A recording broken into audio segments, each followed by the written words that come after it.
Hello mga mare! Hapon na nga niyan at nagtitiklop ako ng damit namin. Kabundok na naman nga na damit ang titiklopin ko mga mare. Buti na nga lang mabilis makapagpatuyo ngayon at mainit ang panahon. Habang nagtitiklop nga ako ay bigla akong nagutom mga mare. Tamang tama at naisipan ko meron nga pala kaming saging na saba. May napanood nga akong kakaibang luto sa saging kaya itatry ko ngayon mga mare. Kasi naman nakakasawa na rin kapag laging nilaga ang luto sa saging. Ngayon naman ay lalagyan natin ng kaunting twist para maiba naman. Diyan nga ay hinanda ko na yung saging sa kawali mga mare. Nilagyan ko na nga ng tubig at sinalang ko na para mailaga. Ilang minuto nga lang at ito kumukulo na. Medyo pinatagal ko ng ilang minuto para sure na malambot yung saging mga mare. Pagkatapos nga ay kumuha ko ng tinidor at tinusok-tusok ko. Chinek ko nga kung malambot na ito mga mare. Pagkatapos nga ay sinaling ko na ito sa ibang lalagyan. Hinayaan ko nga muna itong lumamig at saka ko binalatan. At nung binabalatan ko nga siya ay medyo mainit-init pa rin mga mare. Pero laban na dahil gusto ko na rin magmerienda. At ayun nga mga mare, after 24 years na balatan ko na lahat. Pwede na nga isawsaw sa asukal yan pero mas masarap yung gagawin natin. Diyan nga mga mare ay hiniwa-hiwa ko na ito sa gitna. Para nga pagka kinagat medyo manipis siya. Nasa sa inyo na rin kung gaano kalaki ang gusto nyo mga mare. Pagkatapos nga ay nagsimula na akong magluto mga mare. Diyan nga ay naglagay na ako ng margarine sa kawali. Tansyahin nyo na lang kung gaano karami yung ilalagay nyo. Pagkatapos nga ay nilagay ko na rin itong nilagang saging kanina.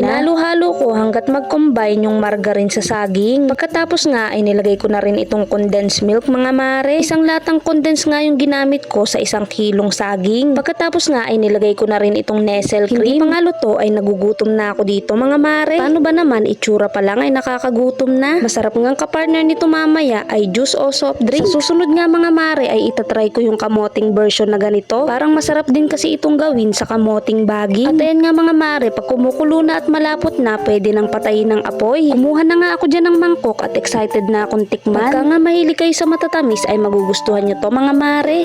Sige pa. Taste test. Masarap pa. Yan. Masarap. Kaya lang, mainit pa. Kaya kailangan dito may yelo. Para mas masarap.